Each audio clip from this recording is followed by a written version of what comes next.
1994.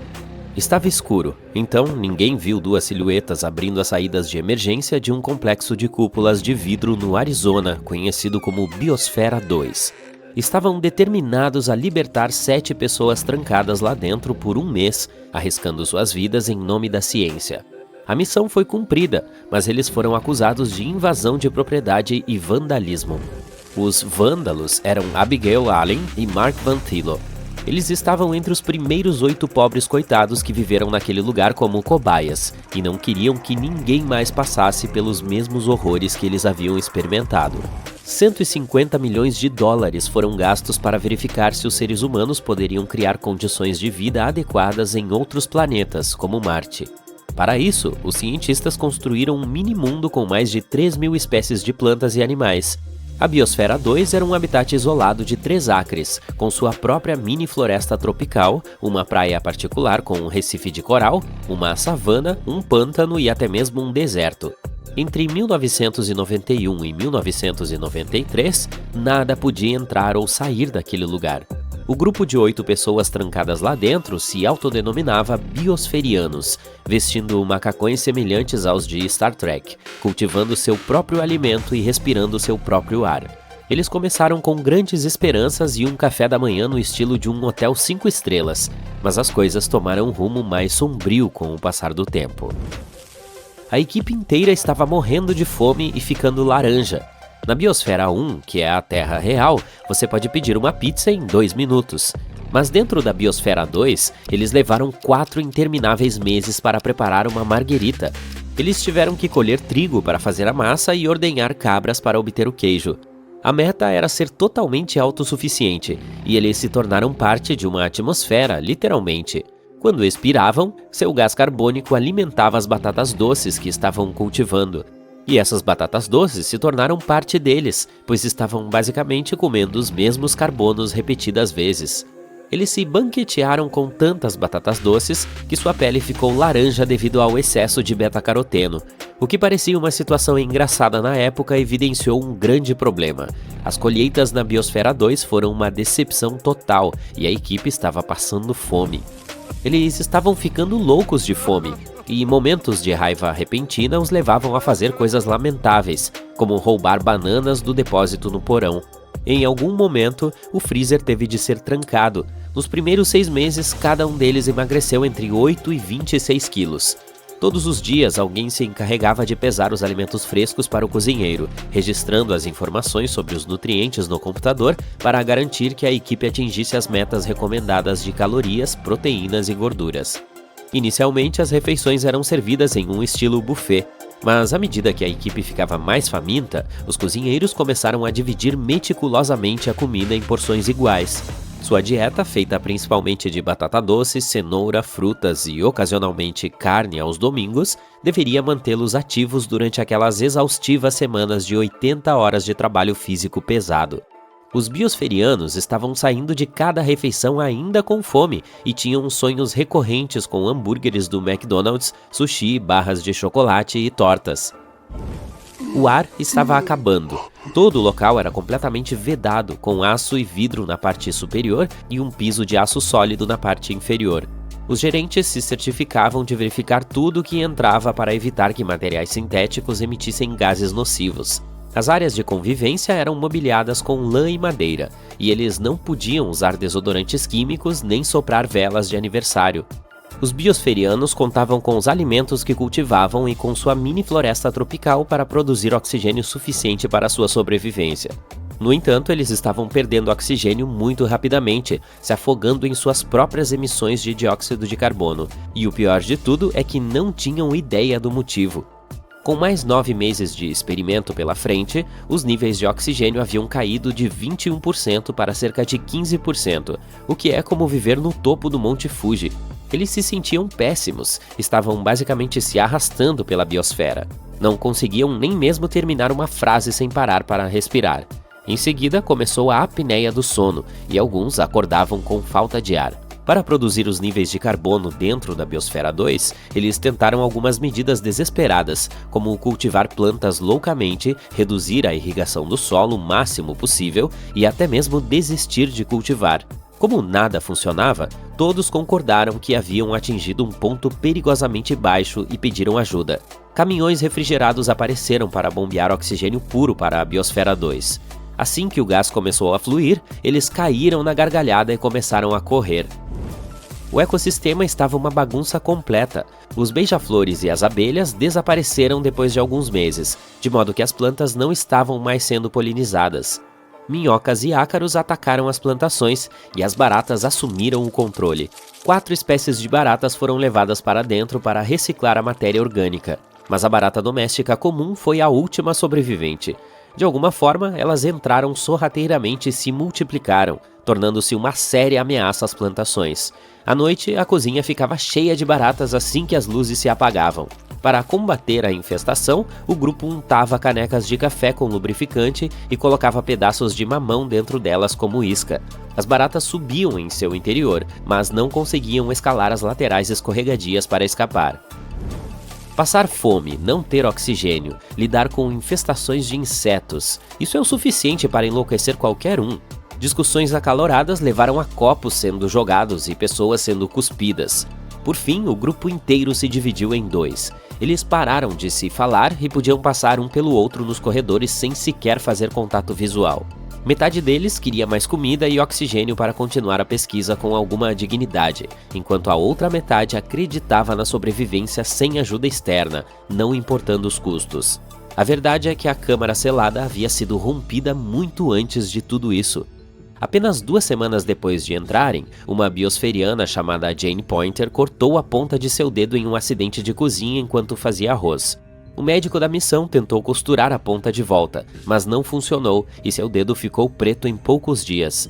Ela foi para um hospital do lado de fora para ser operada, e algumas horas depois voltou sorrateiramente para dentro, carregando uma mochila cheia de suprimentos, como peças de computador e filme colorido. Os repórteres só ficariam sabendo dessa entrega furtiva meses depois, e por causa disso, muitas pessoas questionaram a credibilidade de todo o experimento. A mídia tratou o experimento como um reality show, classificando-o como um entretenimento ecológico da moda. As manchetes dos jornais de todo o mundo faziam parecer que eles estavam à beira de perder a vida, a ponto de as famílias ficarem preocupadas, ligando para os biosferianos para verificar se eles estavam realmente bem. O grupo se sentia como se estivesse em um zoológico humano, com turistas vindo de longe para espiar a gaiola de vidro. Somente nos primeiros 6 meses, mais de 150 mil pessoas visitaram o local. A Biosfera 2 acabou se tornando uma piada da cultura pop, inspirando um filme de comédia chamado Malucos por Natureza e décadas de espaguetes engraçados. Você deve estar se perguntando por que nenhum deles abandonou o experimento e saiu pela porta da frente. Bem, nenhum dos ambientalistas queria ser o primeiro a admitir que aquilo era demais para se lidar.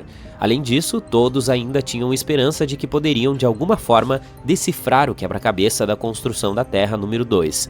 No final, eles conseguiram encontrar 7 toneladas do oxigênio que faltava. Ele havia sido absorvido pelo concreto. Embora a falta de ar o tempo todo possa parecer o maior desafio que enfrentaram, os biosferianos disseram que aprender a lidar com pessoas em um ambiente fechado foi ainda mais difícil. Parece que o experimento foi um grande fracasso, mas o grupo aprendeu muitas lições valiosas. Eles provaram que um ecossistema selado pode funcionar por anos, contribuíram para estudos sobre a restauração de recifes e sua fazenda mostrou que a alta produtividade e a reciclagem total de nutrientes podem ser alcançadas sem produtos químicos tóxicos. Caso você esteja se perguntando, esse não foi o fim do complexo de vidro. A segunda missão dentro da Biosfera 2 foi realizada em março de 1994. Agora você pode voltar ao início do vídeo para ver como foi. Itens estranhos e surpreendentes são descobertos com frequência, mas achar o que nossos ancestrais estavam fazendo é muito difícil. Especialmente quando tudo que se tem são algumas xícaras enferrujadas e desenhos rupestres. Não é de surpreender que até mesmo os especialistas em jalecos de laboratório às vezes cometam erros. Mas não se trata apenas de placas empoeiradas de pedras enormes. Às vezes, há até seres humanos com cabeças grandes. Portanto, pegue suas ferramentas de escavação e vamos viajar de volta aos tempos antigos para explorar sociedades incríveis que nem mesmo os cientistas conseguem explicar completamente. A Sardenha pode parecer idílica agora, mas não vou mentir, eu não gostaria de visitá-la há 3.000 anos. Há rumores de que gigantes terríveis perambulavam por essa ilha naquela época. As pessoas até falam sobre encontrar esqueletos humanos com mais de 4 metros de altura lá, embora ninguém nunca tenha mostrado nada para provar isso. No entanto, as histórias ainda fazem você se perguntar por que definitivamente aconteceram algumas coisas estranhas. Em 1974, mais de 5.000 peças de artefatos de pedra quebrada foram encontradas em uma parte da ilha chamada Monte Prama. Mas, em vez de serem exibidas em um museu, elas foram trancadas em um cofre subterrâneo por cerca de 30 anos. Parece um pouco suspeito, não é? Quando foram finalmente deslocadas em 2005, os cientistas juntaram as peças e encontraram estátuas de 38 homens gigantes, cada um com 2,40 metros de altura. Não tão altos quanto os lendários esqueletos, mas ainda assim bem grandes. Acredita-se que essas estátuas foram feitas pelo povo Nuragic, que viveu na ilha há muito tempo. Além das estátuas gigantes, eles também construíram mais de 8.000 edifícios de pedra maciça. Talvez os Nuragic não fossem gigantes, mas definitivamente gostavam de suas coisas grandes. Eu também, como um grande número de curtidas em nossos vídeos. Obrigada se você gostou e se inscreveu. Agora, de volta à história. Você e eu somos muito inteligentes, mas talvez não sejamos os seres humanos mais inteligentes de todos os tempos. Na verdade, talvez nem sejamos a espécie com mais inteligência. Desde o ano 1913, alguns fósseis de crânios encontrados na África do Sul sugeriram a existência de um concorrente possivelmente ainda mais brilhante, chamado Homem de Boskop. Essa espécie semelhante à humana pode ter vivido há apenas 10.000 anos. Seus crânios sugerem cabeças realmente grandes, o que significa que seus cérebros podem ter sido 30% maiores do que os nossos. Uau! Seu QI médio pode ter sido de cerca de 149, o que as coloca entre as 0,05% mais inteligentes das pessoas de hoje. Mas se o cérebro de Boskop era muito mais inteligente, por que a espécie não está por aqui e nós estamos? Bem, maior nem sempre é melhor, você sabe. Nossos cérebros são muito maiores do que os de nossos parentes símios, principalmente no córtex pré-frontal. Essa parte ajuda em tarefas de alto nível, como tomar decisões, lembrar-se de coisas de curto prazo e ter consciência de nós mesmos. As partes do cérebro que lidam com nossos sentidos e movimentos não cresceram muito. Portanto, talvez os Boskops passassem muito tempo remoendo o passado, em vez de fazer coisas práticas como caçar. Mas tudo isso não passa de suposição. Realmente não sabemos o que aconteceu com esses nossos primos inteligentes. Algumas pessoas até argumentam que os Boskops não eram diferentes de nós, sendo que as únicas evidências são partes de crânios. A selva é enorme. Você sabia que a floresta amazônica abriga cerca de 30% de todas as espécies de plantas e animais do mundo? Isso é impressionante! Entretanto, a história de uma espécie nativa, os seres humanos, há muito tempo intriga os cientistas. O misterioso povo Khazarab viveu ali por centenas de anos e depois desapareceu por volta do ano de 1400. As pessoas pensavam que a Amazônia tinha apenas algumas tribos dispersas, mas recentemente descobrimos formas grandes e incomuns no solo, chamadas de geoglifos. Eles podem parecer simples valas rasas, mas na verdade são os restos de uma vasta civilização que se espalhou por 13.000 km² e inclui cerca de 450 marcas, algumas com até 400 metros de altura. Isso é uma loucura! Elas provavelmente continham edifícios cerimoniais e poderiam ter abrigado até 1 milhão de pessoas há 550 anos. Graças à nova tecnologia, como a LIDAR, que usa um laser seguro para mapear a floresta sem danificá-la, podemos explorar mais profundamente. Em 2019, algumas varreduras mostraram quilômetros de estradas e caminhos elevados e até mesmo pirâmides com mais de 21 metros de altura. Elas encontraram 26 assentamentos separados, 2 dos quais com pelo menos 250 acres cada. Uau, isso equivale a 330 campos de futebol. Não se sabe ao certo o que aconteceu com o povo Khazarab. Talvez os conquistadores europeus o tenham expulsado. Talvez a civilização antiga mais desconcertante seja aquela da qual nunca encontramos um vestígio. Sim, estou falando de Atlântida, a grande cidade que supostamente afundou no oceano. As primeiras menções a ela vêm do antigo filósofo grego Platão, que falou sobre uma grande cidade perto do Estreito de Gibraltar. Mas, durante muito tempo, todos pensaram que ele havia inventado a Atlântida como uma versão perfeita de sua própria Atenas. Então, por que cerca de 12 mil anos após seu suposto desaparecimento, ainda nos perguntamos se ela pode ser real? Bem, no século XIX, o congressista americano Ignatius Donnelly escreveu um livro com 13 razões pelas quais ele achava que a Atlântida era mais do que apenas um mito. Então, em 1955, algumas pessoas pensaram que realmente a haviam encontrado quando descobriram a estrutura Richat, uma enorme cúpula de 40 quilômetros de largura na Mauritânia, África. Ela é tão grande que só é possível vê-la inteira do espaço. 2 astronautas que sobrevoavam o deserto do Saara avistaram esse olho gigante olhando em suas direções e pensaram que haviam feito a descoberta de suas vidas. Infelizmente, não há evidências sólidas que liguem essa estrutura à Atlântida. Acredita-se que ela tenha se formado a partir de atividade vulcânica há cerca de 100 milhões de anos, mas isso parece suspeito, não é mesmo? Ainda assim, não estamos mais perto de saber a verdade. Imagine voltar a cerca de 3.300 a.C. e se encontrar no sul da Ásia. Bem-vindo à civilização arapeana. Essas pessoas estavam muito à frente de seu tempo. Elas tinham cidades como Harapá e Mohenjo-Daro, completas com casas de tijolos cozidos, sistemas de drenagem sofisticados e até banheiros públicos. Esse lugar pode ter tido mais de 5 milhões de pessoas, tornando-o uma das regiões mais densas da época. Elas também inventaram um sistema de pesos padronizados que era incrivelmente útil para os comerciantes. E faziam comércio. Esse povo tinha conexões que se estendiam até o Oriente Médio, graças às suas grandes habilidades em metalurgia. Havia até mesmo uma forma de marcação antiga. Os selos eram usados para carimbar argila em mercadorias comerciais.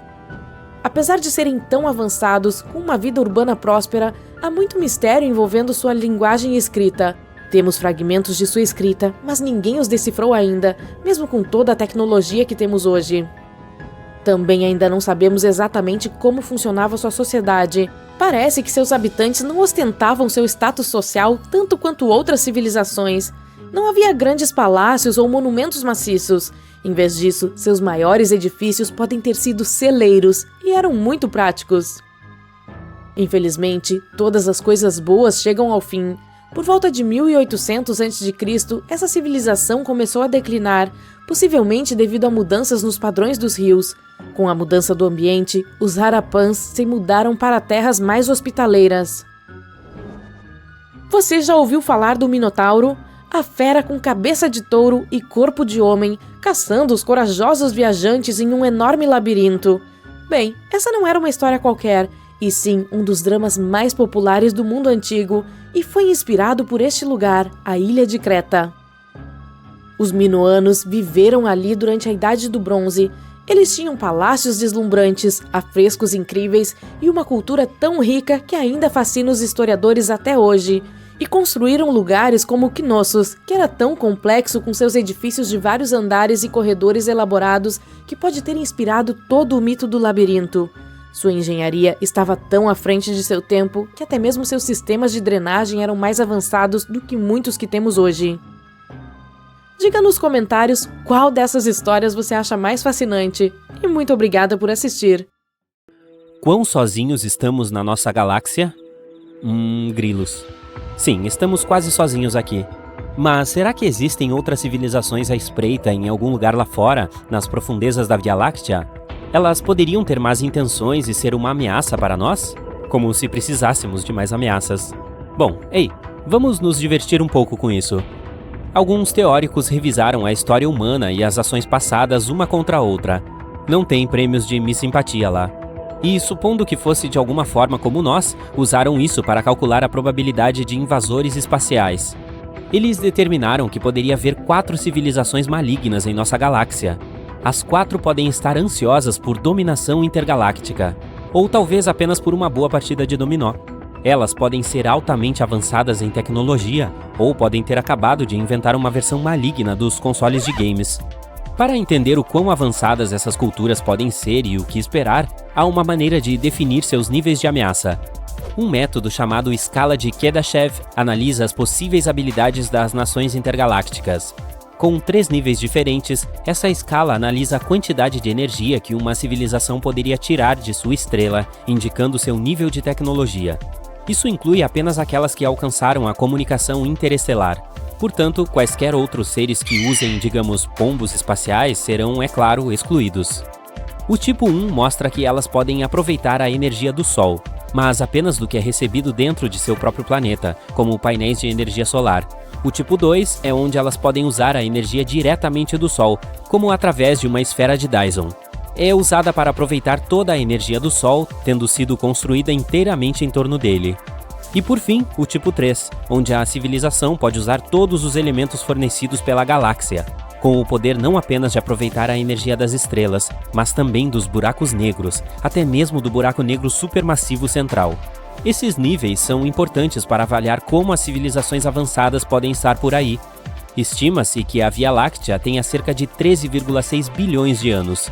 Os humanos modernos só existem nos últimos 200 mil anos, e estamos apenas no tipo 1. É assustador imaginar o tempo que outros seres tiveram para se desenvolver. Somos considerados um pouco tardios em comparação. A Terra está, digamos, atrasada para a festa, porque estamos localizados nos braços externos da galáxia. Matemáticos acreditam que sistemas estelares mais centrais tiveram mais tempo para progredir. Com isso em mente, quão comuns seriam outros seres inteligentes na galáxia? Com todos os eventos com potencial para terminar a vida a que a Terra sobreviveu, é um milagre ter um planeta como o nosso e sermos únicos, ou não? Há 100 trilhões de estrelas em nossa galáxia, e existem até 200 bilhões de planetas, com cerca de 300 mil exoplanetas capazes de sustentar o tipo de vida que conhecemos. Desses planetas habitáveis, como poderíamos dizer que tem outros seres ansiosos para nos enviar um e-mail? Ninguém teve tempo de contar individualmente, é claro. A equação de Drake pode nos dar alguns números aproximados se tomarmos as médias de alguns fatores-chave. Ela detalha os critérios de quantos planetas com vida seriam inteligentes o suficiente para fazer comunicação. Os números são enormes, considerando quantas estrelas podem ter planetas. E a partir daí, nós destilamos ainda mais para aqueles dentro da zona habitável do Sistema Solar. Esta zona é chamada de Zona Cachinhos Dourados, pois não está muito longe do Sol e nem muito perto dele. Está no lugar certo. Reduzimos ainda mais os números calculando qual desses planetas habitáveis será capaz de sustentar a vida. E desses lugares aleatórios, a equação assume a probabilidade de quantos desses planetas teriam seres inteligentes e se eles seriam inteligentes o suficiente para se comunicar.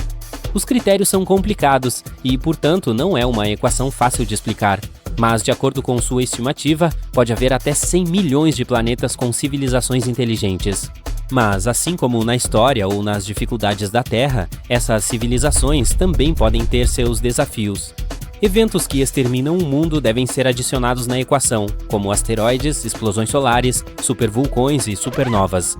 Eles também podem se destruir através da tecnologia, como dominação da inteligência artificial ou nanotecnologia, ou afetando seus próprios ecossistemas e ficando sem recursos, ou apenas agindo estupidamente. Se considerarmos isso na equação, as civilizações vivas restantes podem ser de cerca de 15 mil. Mas o que poderiam querer dos humanos? Temos uma abundância de materiais raros na Terra que podem ser valiosos, prontos para serem colhidos e facilmente coletados, além de uma grande quantidade de água que poderiam sugar. O hidrogênio é um elemento necessário para combustível de foguetes. Embora essas coisas não sejam exatamente raras na galáxia e possam ser colhidas mais facilmente de outros sistemas solares ou asteroides mais próximos, nossa tecnologia pode ser intrigante para eles. Nossa gama de inovações na Terra, inventadas enquanto isoladas em países separados, ajudou a fornecer diferentes caminhos tecnológicos ao redor do mundo. Outras civilizações poderiam ter seguido um caminho completamente diferente. E não sabemos a importância de muitas coisas que temos na Terra, como o karaokê. O mesmo vale para as ciências aplicadas, onde elas podem ter evoluído em atmosferas diferentes com elementos diversos. A ciência deles seria afetada principalmente por isso, e a nossa lhes forneceria mais conhecimento. Depois há uma das coisas mais raras da galáxia, que a Terra pode sustentar a vida. Isso seria muito útil para um viajante intergaláctico, em vez de passar pelo longo processo de terraformar um planeta inabitável. Por que não tomá-la? Com um posto avançado aconchegante, seria um lindo destino de férias quando eles precisassem de algum tempo longe de conquistar outras civilizações. Felizmente, eles não estariam interessados em nos comer, ou provavelmente não teriam apetite por nada na Terra. Eles precisariam ter uma bioquímica semelhante e as mesmas enzimas para processar as moléculas a partir das quais fomos construídos. Ufa! Mas a coisa mais provável que eles gostariam é de remover qualquer competição. A maior ameaça para eles é qualquer coisa que ofereça um desafio à sua dominação. Mas antes de você ficar muito assustado com essas civilizações malignas, isso foi baseado no comportamento humano. É possível que qualquer ser lá fora possa não ter muitas de nossas emoções humanas. Por exemplo, sua capacidade de raiva pode ser limitada, ou eles podem ter evoluído sem ela. Eles podem vir de um mundo com uma história tão diferente da nossa que poderiam confiar demais, fazendo com que a gente vire a civilização maligna. Mas, novamente, eles também podem não ter empatia e outros traços positivos que temos. Bom, vamos torcer para que eles só tenham nossos traços agradáveis. Felizmente, há uma grande coisa que nos separa de todo o resto. A galáxia é enorme e leva muito tempo para se ir a qualquer lugar, até mesmo aos nossos sistemas solares mais próximos. A coisa mais rápida que enviamos para o espaço é a sonda Galileu, que viaja até 170 mil km por hora. Mesmo assim, levaria 72 mil anos para chegar ao sistema estelar mais próximo, Alpha Centauri. Ainda assim, com uma sonda guiada a laser recém-proposta capaz de viajar a 1/5 da velocidade da luz, ainda levaria até 20 anos para fazer a viagem. Em uma escala maior, a Via Láctea tem mais de 105.700 anos-luz de diâmetro. Se uma civilização fosse capaz de desenvolver a velocidade da luz, levaria centenas de milhares de anos para viajar de uma extremidade a outra. Com uma enorme distância entre o pequeno número de civilizações, o único contato bem-sucedido seria através de viagens interestelares avançadas. Mas, para conseguir fazer uma jornada tão longa, quanto maior a massa a ser acelerada, mais energia é necessária. Portanto, não é provável que algo muito grande seja enviado. Mas eles poderiam viajar para cá muito rapidamente, em um pequeno ônibus usando a capacidade de quebrar as leis de velocidade cósmica. Eles já podem estar aqui nos observando de perto, ou apenas assistindo a Netflix. Eles precisariam de tecnologia muito avançada, e teoriza-se que o número de espécies que obtém isso seja de apenas 2 das 15 mil. Isso significa que há uma chance de 0,01% de civilizações malignas serem incapazes de nos visitar em breve. Se eles sabem que estamos aqui e querem algo de nós, é provável que levem milhares, se não milhões de anos para chegar. Então temos muito tempo para relaxar. Pode curtir mais outro incrível.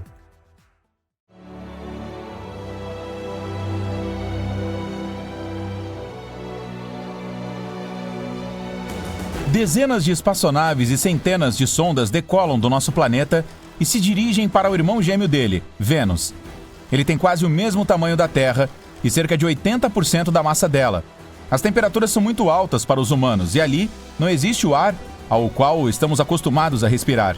Mas fomos para lá porque os cientistas encontraram recentemente vestígios do gás fosfina, o que sugere que pode haver vida ali. A fosfina se origina de vários micróbios e bactérias. Assim, a humanidade embarca nessa jornada para descobrir a vida. Com a nossa tecnologia, um voo para Vênus levaria de 3 meses e meio a 6 meses e meio. Mas finalmente conseguimos. Naves espaciais estão pousando no planeta. E quando os primeiros humanos chegam na superfície, vêm desertos chamuscados pelo calor, lagos de lava e geysers de ácido venenoso. E é isso. Os cientistas calcularam mal os dados do radiotelescópio. A fosfina nunca existiu em Vênus. Portanto, estamos voltando aos foguetes e nos preparando para uma viagem mais longa através da nossa galáxia. Os pesquisadores acreditam que existam pelo menos 36 civilizações na Via Láctea, elas podem ser organismos vivos completamente diferentes de nós, com corpos e olhos diferentes. Talvez andem e falem de uma maneira muito diferente da nossa. Mas uma civilização avançada tem várias condições, como o progresso tecnológico e o uso da comunicação desenvolvida entre os indivíduos. Portanto, essas civilizações devem explorar o espaço, construir cidades e ser capazes de se comunicar como espécies independentes. Vamos olhar para a nossa galáxia e encontrar esses mundos civilizados.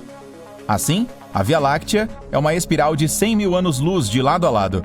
Se uma estrela nasce em uma extremidade dela, em uma explosão superpoderosa, a luz desse evento não alcançará a outra extremidade até 100 mil anos depois.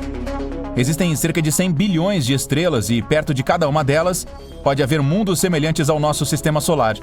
Vamos tentar encontrar esses mundos habitáveis usando peneiras gigantes. Primeiro, procuramos estrelas com muito ferro, cuja temperatura é perfeita para o desenvolvimento da vida. E o ferro no sistema estelar ajudará a formar os núcleos dos planetas que serão lar de outra civilização. Passamos a Via Láctea na nossa peneira. Vemos que há muitas estrelas que se encaixam na descrição, então precisamos de outro filtro. Agora vamos encontrar estrelas que se parecem com o Sol nesse momento. Elas devem ser cerca de 100 vezes maiores que a Terra e 333 mil vezes mais pesadas. Um critério importante é a idade. Quando uma estrela envelhece, ela começa a se expandir e se transforma em uma gigante vermelha. Nesse momento, pode absorver os planetas ao redor. A vida dela pode terminar com uma grande explosão que destrói tudo ao seu redor. Portanto, a que procuramos deve ser relativamente jovem. Vamos usar nossa peneira novamente. Existem menos estrelas, mas ainda assim são muitas. Agora vamos nos concentrar nos planetas. Eles devem ficar na zona habitável da estrela. Não muito perto, porque nesse caso a temperatura seria muito alta para que a vida nascesse, e nem muito longe. Então o planeta seria apenas um bloco de gelo sem nada vivendo nele, e com uma temperatura que deveria permitir que a água permanecesse líquida. Outro filtro é a idade do planeta candidato. Leva tempo para que uma civilização avançada se desenvolva. Com base na experiência da Terra, os cientistas acreditam que leve pelo menos 4 bilhões e meio de anos para qualquer forma de vida evoluir ao nível humano. Então, estamos procurando planetas semelhantes ao nosso ou mais antigos. Usamos nossa peneira uma última vez e pronto. Temos 36 mundos onde uma civilização avançada é possível. Os pesquisadores conduziram esse estudo e o publicaram em abril de 2020, com base nesses mesmos critérios. Só falta descobrir essas civilizações e fazer o primeiro contato. Podemos detectar alguma usando as ondas de rádio que vêm dela. Suponha que haja um planeta A com organismos vivos primitivos. Milhões de anos de evolução e eles se tornarão uma civilização com tecnologia avançada. As ondas de rádio serão a forma como se comunicam. Então todo o planeta emitirá ondas de rádio como uma estrela emite luz. E aqui na Terra seremos capazes de captar esse sinal com antenas apontadas para o espaço. Mas há um problema com a distância entre os planetas. Por exemplo, o A está a 1000 anos-luz de distância da Terra. Quando ele começar a emitir ondas de rádio, esses sinais não nos alcançarão até 10 séculos depois. Nós aprendemos a emitir e receber ondas de rádio em 1895. E se a civilização do planeta A emitir um sinal de rádio ao mesmo tempo, não conseguiremos captar esse sinal até 2895. O mesmo acontecerá no planeta A. Enviamos uma mensagem na forma de um sinal de rádio ao espaço em 1974.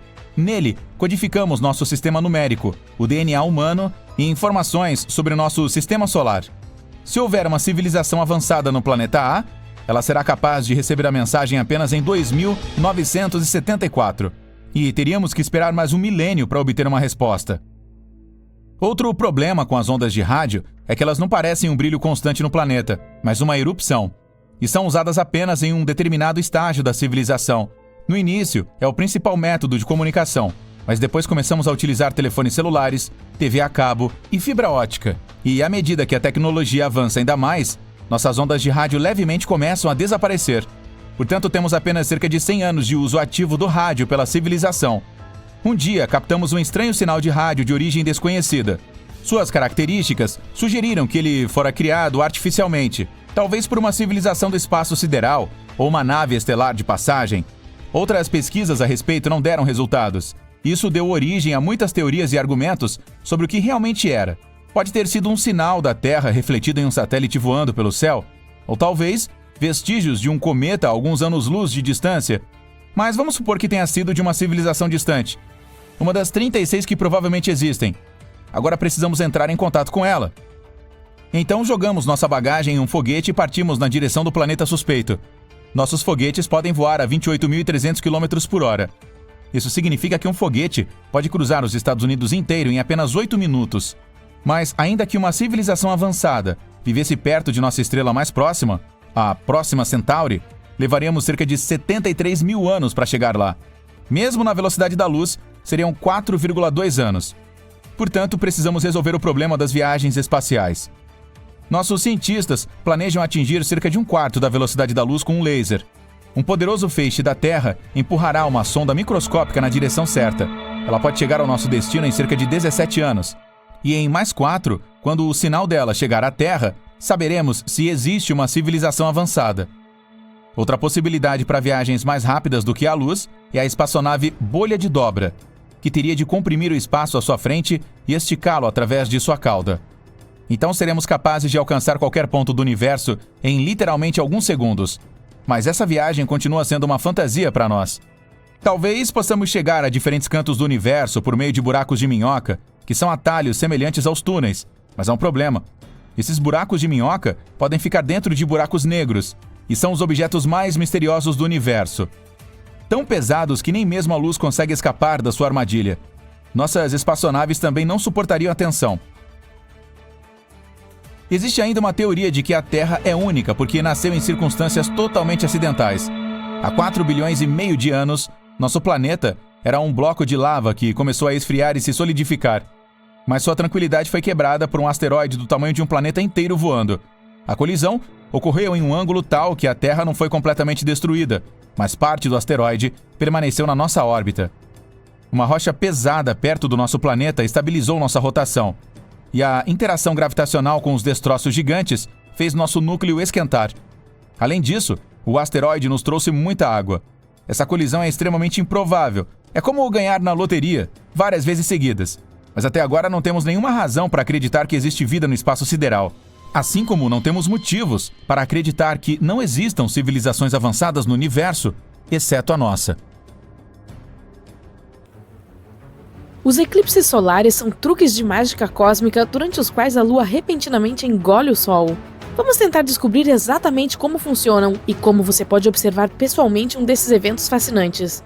Tudo começa quando a Lua, o Sol e a Terra se alinham de maneira reta, com o nosso satélite posicionado diretamente entre nós e a nossa estrela.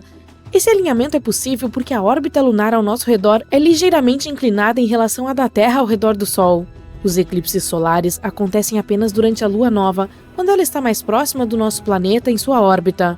Então, quando o alinhamento está correto, a sombra lunar é lançada sobre a Terra, impedindo que a luz solar chegue até nós. Imagine estar em uma sala com um interruptor gigante, mas em vez de apagar a luz, você apenas a encobre com uma grande e velha lua. Isso é basicamente o eclipse solar. Ele não ocorre de maneira regular, apenas algumas vezes por ano.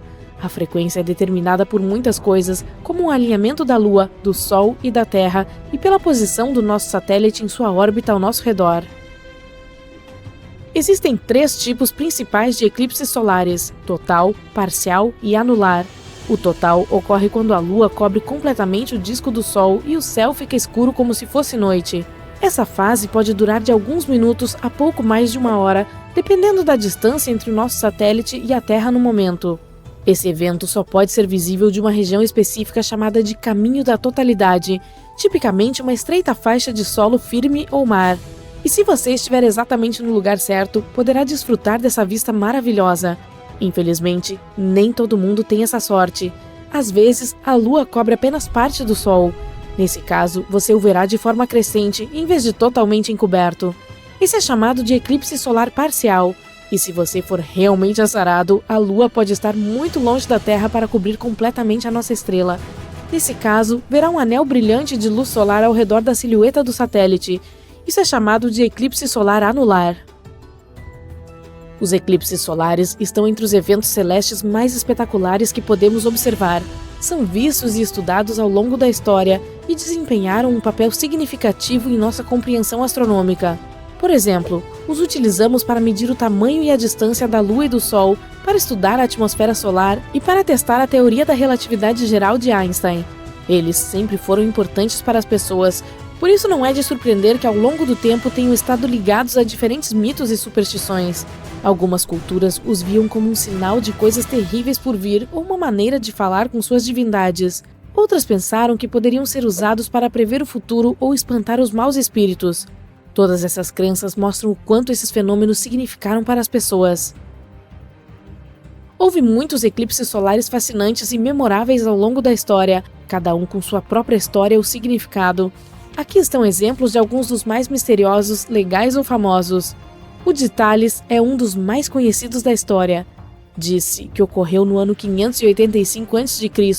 e foi previsto pelo antigo filósofo grego Tales de Mileto. Segundo a lenda, ele foi capaz de prever o evento estudando os ciclos da Lua, e dizem que sua previsão surpreendeu e assustou as pessoas da época. O de Ptolomeu foi um eclipse solar total que teria ocorrido no ano de 150. É famoso porque está mencionado nos escritos do antigo astrônomo grego Ptolomeu, que usou suas observações dos ciclos da Lua para fazer sua previsão, que também surpreendeu e alarmou na época. O eclipse do século ocorreu em 11 de julho de 1991 e foi visível em uma parte substancial da América do Sul. Foi o total mais longo do século XX, com mais de 6 minutos e meio de duração. O das pirâmides aconteceu em 20 de março de 2015 e pôde ser visto em partes da Europa, África e Oriente Médio. Ficou famoso porque passou diretamente sobre as antigas pirâmides de Gizé, no Egito, proporcionando uma oportunidade única para cientistas e turistas estudarem o fenômeno a partir desse local histórico. E ainda o Grande Eclipse Americano de 2017, visível em grande parte dos Estados Unidos, de costa a costa. Foi o primeiro que pôde ser observado no país em quase 40 anos, então atraiu milhões de espectadores e foi amplamente coberto pela mídia. Como se trata de algo que acontece muito raramente, você não gostaria de perder. Felizmente, temos um calendário dos que ocorrerão nos próximos anos. O Grande Eclipse Norte-Americano de 2023 é esperado para ser visível em uma porção substancial da América do Norte, desde o noroeste do Pacífico até a região dos Grandes Lagos. O dos Andes, de 2024, gera a expectativa de ser visto em partes da América do Sul, incluindo partes do Chile e Argentina. Vai ser o primeiro total que poderá ser apreciado no continente desde o eclipse do século em 1991. O do Ártico, em 2025, será visível na parte ártica do nosso planeta, incluindo regiões do Canadá e Groenlândia, e o primeiro do tipo a ser observado na região em quase 100 anos. E tem ainda o do Pacífico, em 2026, que poderá ser apreciado em partes do Oceano Pacífico, incluindo Austrália, Nova Zelândia e Estados Unidos. Vale a pena notar que o momento exato e a visibilidade deles podem mudar à medida que previsões mais precisas forem feitas. Além disso, alguns outros também podem acontecer nos próximos anos. Não se esqueça de verificar os detalhes online. Mas a questão mais importante é: como os assistimos? A resposta: com muito cuidado. Aqui estão algumas dicas gerais. Use proteção adequada para os olhos. Nunca olhe diretamente para o sol, mesmo durante um eclipse. Não vale a pena arriscar a visão.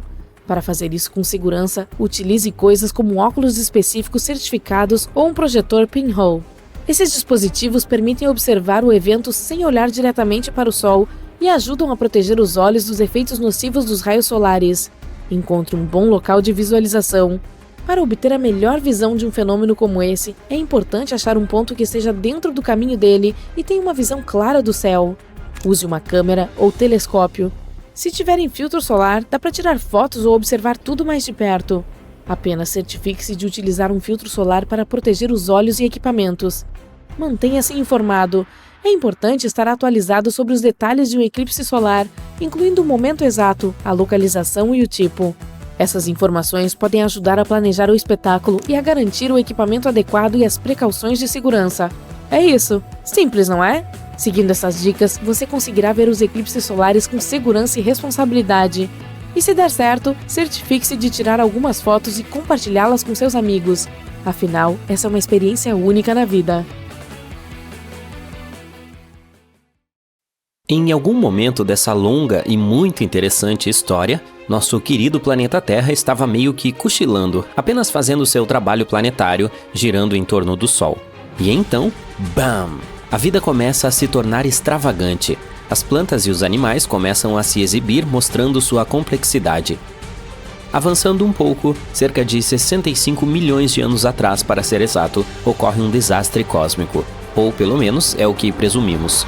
Um asteroide provavelmente se chocou com a Terra, exterminando os dinossauros e outros animais de grande porte. Não podemos apontar detalhes específicos sobre o asteroide, mas sabemos que ele era extremamente grande e colidiu com o nosso precioso planeta, criando uma bagunça empoeirada que se espalhou por toda parte. Ainda hoje é possível encontrar resquícios dessa camada de poeira em rochas sedimentares. Se você cavar embaixo dela, descobrirá um monte de fósseis. Essas criaturas pré-históricas viviam muito bem antes do asteroide acabar com a festa. Pense nisso como se o planeta estivesse fazendo uma faxina, deixando um monte de espaços vazios esperando para serem preenchidos. E adivinhe quem aproveitou a oportunidade? Os mamíferos. Essas criaturinhas peludas foram as que ganharam notoriedade. Mas por que esse desastre se tornou uma oportunidade tão boa para os mamíferos? Na verdade, a explicação é muito simples. Sem grandes valentões por perto, eles cresceram, se multiplicaram, expandindo sua população. Todos os tipos de mamíferos se juntaram para preencher os espaços vazios, primatas, roedores, basicamente toda a turma peluda. Estamos falando de mamíferos placentários, marsupiais e até mamíferos que põem ovos, acrescentando uma grande variedade à mistura. Gostamos de pensar nos primatas como nossos parentes mais próximos aqui na Terra. Qual é a história deles? Bem, há cerca de 63 milhões de anos, apenas alguns milhões de anos após a dança final dos dinossauros, os primatas decidiram que era hora de uma reunião familiar. Eles se dividiram em dois grupos, os primatas de nariz seco, que se tornaram os macacos e símios legais que conhecemos hoje, e os primatas de nariz úmido, que se tornaram lêmures e aiais. A diversão não parou por aí. Há cerca de 58 milhões de anos, os primatas de nariz seco iniciaram sua própria missão. Um convidado especial chamado Társio entrou em cena, com olhos grandes que eram perfeitos para as travessuras noturnas. Esse Társio seguiu um caminho diferente de seus parentes primatas, abraçando um nicho exclusivo e evoluindo separadamente. Até hoje, o Társio é o único primata que se alimenta exclusivamente de carne. Esses pequenos animais gostam de insetos, pequenos pássaros, roedores e até lagartos. Mas isso não é tudo que os torna diferentes. Seus olhos têm o dobro do tamanho de seus cérebros. Além disso, suas cabeças podem dar um giro completo de 180 graus, exatamente como uma coruja. Devido às suas características, os Társios são os verdadeiros reis e rainhas da noite. Com seu superpoder de rastreamento ultrassônico, eles podem localizar suas presas instantaneamente. Além disso, suas pernas e pés são como molas prontas para entrar em ação. Eles têm um osso especial no tornozelo chamado tarso, que lhes dá uma habilidade épica de salto. Daí o nome, caso você esteja se perguntando. Mas vamos deixar esses bichinhos descansando e voltar à nossa história, certo? Há cerca de 55 milhões de anos, a temperatura da Terra aumentou. Esse calor repentino foi demais para muitos habitantes e plantas das profundezas do oceano e eles se despediram. Mas toda despedida é uma oportunidade para algo novo, certo? Os mamíferos oceânicos, conhecidos como cetáceos, viram a chance e a aproveitaram. Eles entraram nesses nichos vazios, tornando-se os governantes do mar. Nessa categoria de criaturas, você pode encontrar a baleia azul e o golfinho. Um convidado primata especial apareceu há cerca de 47 milhões de anos. Os cientistas agora chamam carinhosamente o fóssil dessa criatura de Ida. Essa pequena maravilha causou um grande alvoroço, inicialmente aclamada como o elo perdido na evolução humana. Mas aqui está a parte hilária. Descobriu-se que Ida não era um de nós primatas de nariz seco, mas um atrevido de nariz úmido. Avançando para 40 milhões de anos atrás, foi quando outro grande evento aconteceu no mundo dos primatas. Os macacos do Novo Mundo, nossos primos distantes, decidiram seguir um caminho diferente e se separar de nossa linhagem de macacos do Velho Mundo. Eles fizeram as malas e partiram para conquistar a América do Sul, onde continuam vivendo até hoje. Qual é a diferença entre os dois, você pode se perguntar. Bem, uma coisa crucial que os diferencia é o fato de que os macacos do Velho Mundo tinham narinas que apontavam para baixo. Há cerca de 25 milhões de anos, outro grupo de macacos entrou em cena. E eles tinham algo especial, a ausência de rabo. Essas criaturas únicas viriam a se tornar nossos parentes mais próximos. Estamos falando de macacos e grandes símios, a turma descolada que compartilha muitas semelhanças genéticas conosco. O primeiro macaco a se libertar da loucura dos macacos foi o gibão. Há cerca de 18 milhões de anos foi quando esse pequeno acrobata entrou em cena. Alguns milhões de anos depois, os grandes macacos também fizeram sua grande entrada. Os orangotangos foram os pioneiros, aventurando-se nas regiões selvagens do sul da Ásia. Estamos nos aproximando cada vez mais do presente.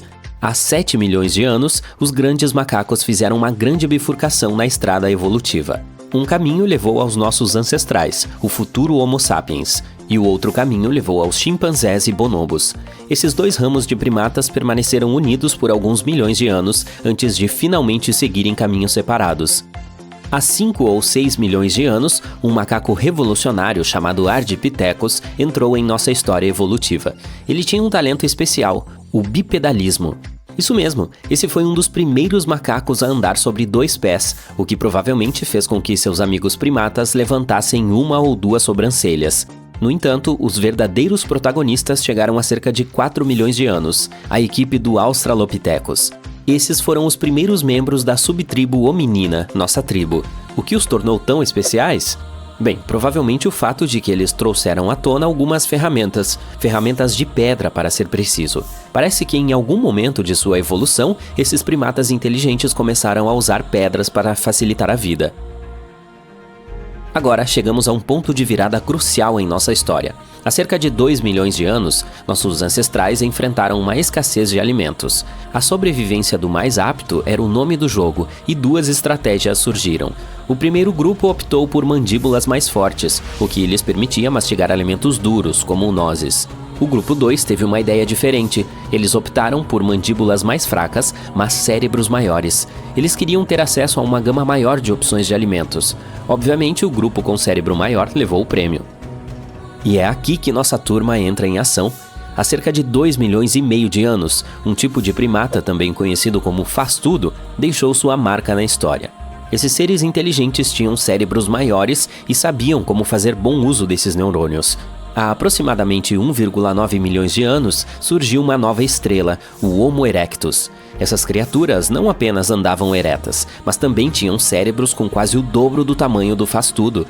Eles pegaram o mundo de surpresa, tornando-se os primeiros de nossos ancestrais diretos a se aventurar fora do continente africano. Eles até sabiam como domar o fogo.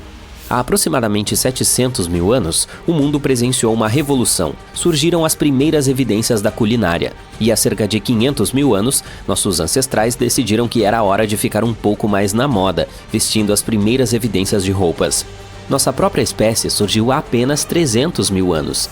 Eu lhe disse que estávamos atrasados para a festa, mas o mundo nunca mais foi o mesmo depois do surgimento do Homo sapiens. Os humanos anatomicamente modernos. Junto com nossos outros parentes, surgimos prontos para conquistar o mundo com nossas mentes inovadoras e sociedades complexas. O caminho exato de nossa evolução permanece um pouco misterioso, mas o que sabemos com certeza é que os neandertais também se juntaram à festa em algum momento. Com o desenvolvimento do Homo sapiens, nossa capacidade de linguagem também cresceu. A fala moderna teria surgido praticamente junto com nossa espécie. Começamos a nos expressar, a compartilhar histórias e a moldar o mundo com nossas palavras. Então aí está. Foram necessários 13,8 bilhões de anos de história cósmica para que os seres humanos fizessem sua estreia. Pense nisso, 99,998% do tempo desde o Big Bang, nós nem estávamos por aqui.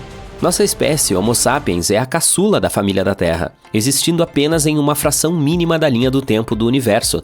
No entanto, em um piscar de olhos, conseguimos desvendar toda a história que levou à nossa existência. A história não terminará conosco, é uma saga contínua que continua sendo escrita a cada momento que passa. A humanidade está enfrentando o maior perigo de todos os tempos. Nosso Sol está desaparecendo. Em 500 anos, todo o sistema solar estará mergulhado na escuridão e no frio eterno.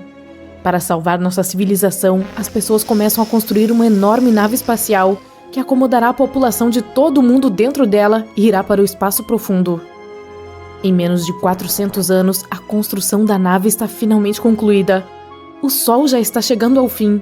É muito menor e mais frio, tornando o clima da Terra frio e severo. Você e o resto dos habitantes do planeta embarcarão na maior nave espacial da história. O embarque em si começou há vários anos, antes mesmo de a nave estar completamente construída. Para evitar uma multidão multibilionária, foi organizada uma programação eletrônica, com o envio de convites para aqueles que deveriam embarcar em breve. Vários milhões de pessoas poderiam embarcar em um mês. A regra principal é viajar com pouca bagagem. Você pode levar 2 conjuntos de roupas, itens de higiene pessoal, um telefone, fones de ouvido e o seu livro preferido. Você chega ao local de embarque e vê uma enorme arca do tamanho de uma grande ilha, com o dobro da altura do edifício Empire State. Ao redor da nave, há uma enorme cidade agarrada às suas paredes.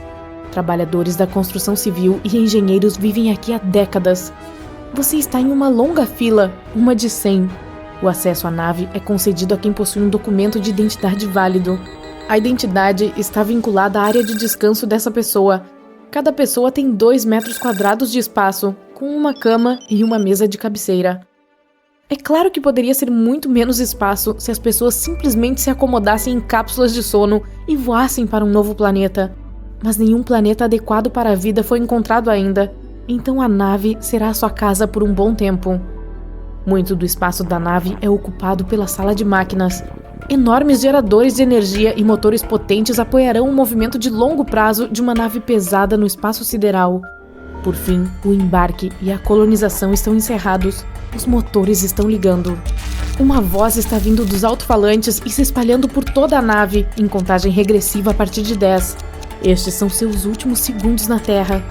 A arca decola, queimando toda a área em que estava.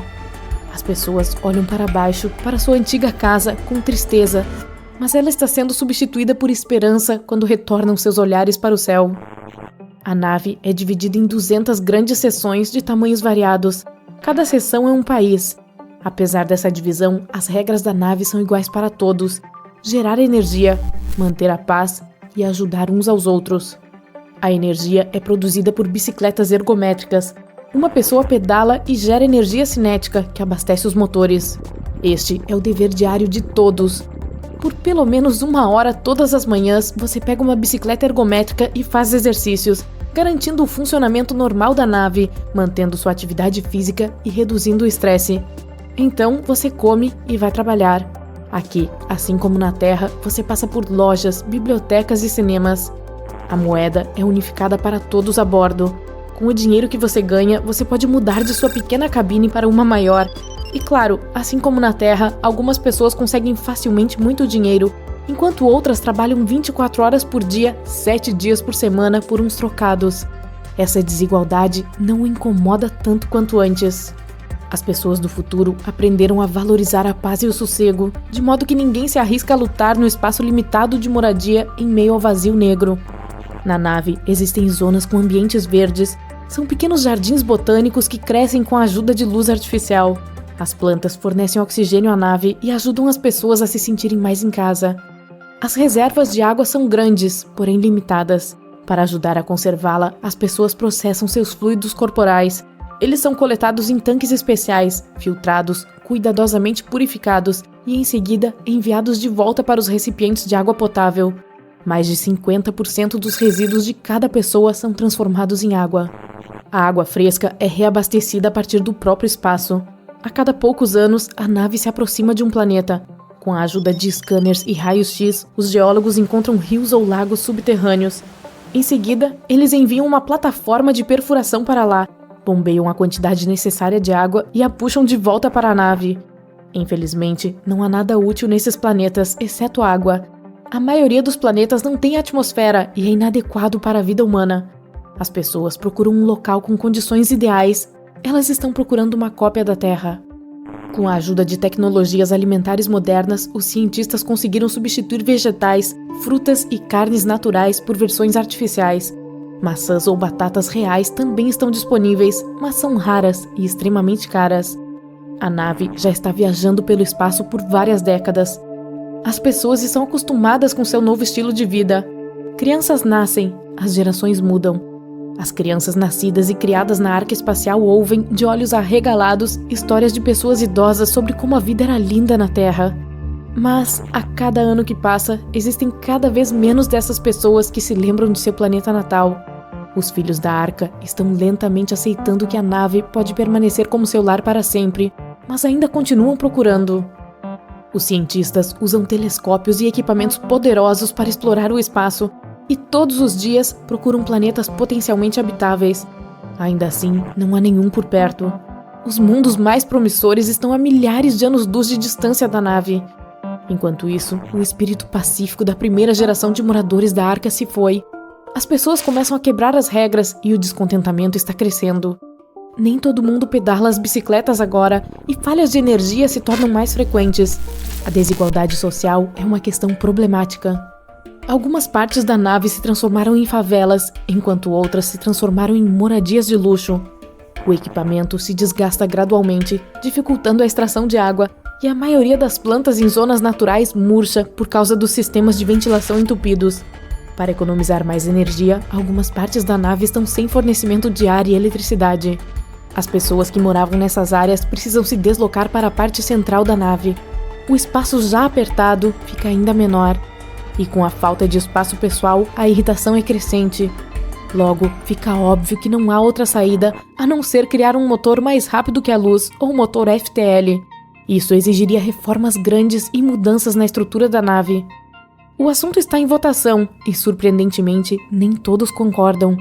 Algumas pessoas não querem correr riscos e já estão acostumadas a considerar a nave como seu lar. Elas querem usar os recursos da nave para reparos globais. As opiniões das pessoas estão divididas. O conflito é inevitável e a humanidade corre o risco de desaparecer do universo. A decisão vem, inesperadamente, do perigo iminente. Acontece que a nave está se dirigindo para um centurião de asteroides grande e excepcionalmente denso. Os corpos celestes estão tão compactados que quase não deixam espaço para a nave manobrar. Na velocidade atual, uma colisão será inevitável. A única esperança que resta para a humanidade é fazer de tudo para construir o motor FTL. O trabalho leva meses, mas mais uma vez isso uniu as pessoas. Todo mundo trabalha sem parar e dorme o necessário para recuperar as forças. Enquanto metade das pessoas ajuda a construir o motor, a outra metade pedala nas bicicletas para gerar energia. Mais uma vez, há um brilho de esperança de que a humanidade será capaz de encontrar um novo mundo com espaço suficiente para todos. Os riscos são muito altos, mas não há escolha. A energia é suficiente apenas para uma única tentativa de salto. Se falhar, a humanidade pode ficar presa no espaço sideral em uma nave estelar quebrada. Antes do salto, as pessoas enviam ao espaço uma cápsula com informações sobre a humanidade. Elas carregam vídeos, filmes, músicas e toda a história da humanidade em vários discos rígidos enormes. Esta é a única chance de deixar uma pequena pegada no universo, se por acaso não tiverem sucesso. Todo mundo está pronto, toda a potência é transferida para o motor. As pessoas se deitam em pequenas cápsulas e colocam máscaras de oxigênio. O desejo delas é único: acordar em um novo mundo ou não acordar. Ninguém está pronto para assistir ao fim da humanidade. As cápsulas estão trancadas, as pessoas fecham os olhos, o motor está ligado, a contagem regressiva começa. 3, 2, 1, salto!